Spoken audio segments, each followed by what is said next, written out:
Hey YouTubers, Nomus RC here. We're going to tear the Senton completely down. I would like to rebuild my shocks.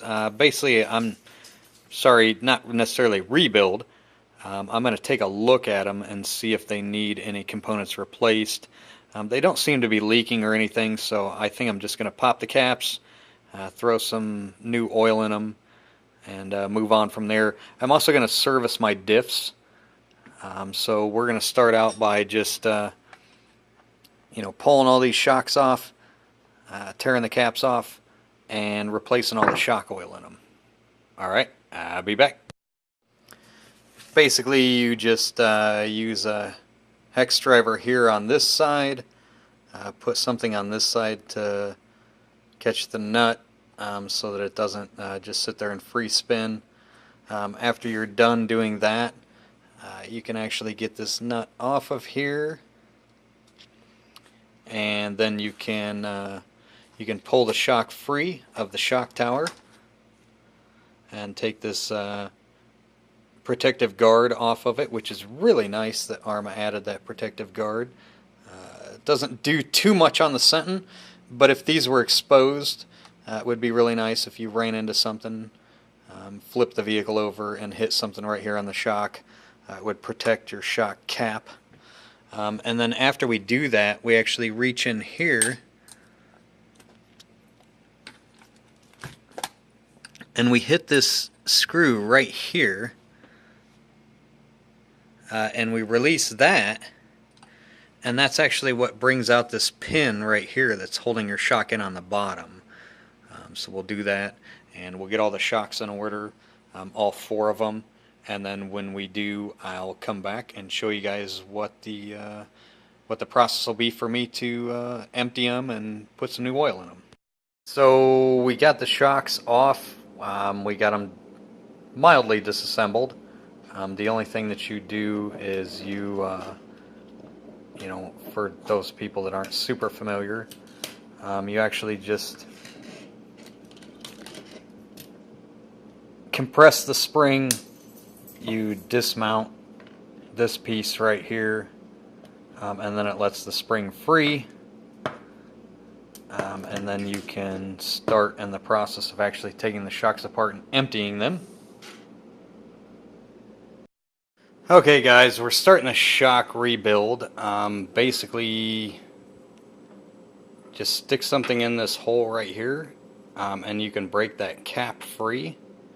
Nice thing that I do like, once you unscrew this little black cap right here on the bottom of the shock, ARRMA actually gives you an extra little washer kind of in between your O-ring and the dirt that can possibly jam up in there. And as you can see, it's really freaking clean up in there. So I don't see that we're going to have any issues with the O-rings. Because ARRMA really gives you a nice little extra cushion there. So we're just going to empty these shocks out, and then I'll come right back and I'll show you what I fill them with. Just kind of cleaned out these shock caps in the sink. Just gave them a good dousing and dried them all out, as well as the seal inserts. And then so these shocks are ready. They're all cleaned. They've been drained. The caps are clean, the inserts are clean as far as the seals go. So we're going to go ahead and fill them. And I'll come back in just a second and show you what we fill them with. Unconventional guys, but we actually use, sorry the label's missing off of the front of that, STP oil treatment and 10W40 to fill these shocks up with new fresh oil. I've been doing this for about 10 years, so I've went through many a shocks, and I've not had any issues. It was something that I saw on a forum a long time back, and I haven't looked back because 1 quart of oil on either of these, and I've been good for a very, very long time. I know everybody uses, RC manufactured silicone oil on these things. It doesn't cause any problems with my O-rings. I recently just rebuilt my shocks on my Kyosho Mad Crusher with them. So what I do is I add X amount of the oil treatment, and then I fill the rest of it up with the 10W40. And if they're not feeling stiff enough, I use the oil treatment as a substitute to get whatever shock stiffness that I want out of the shocks.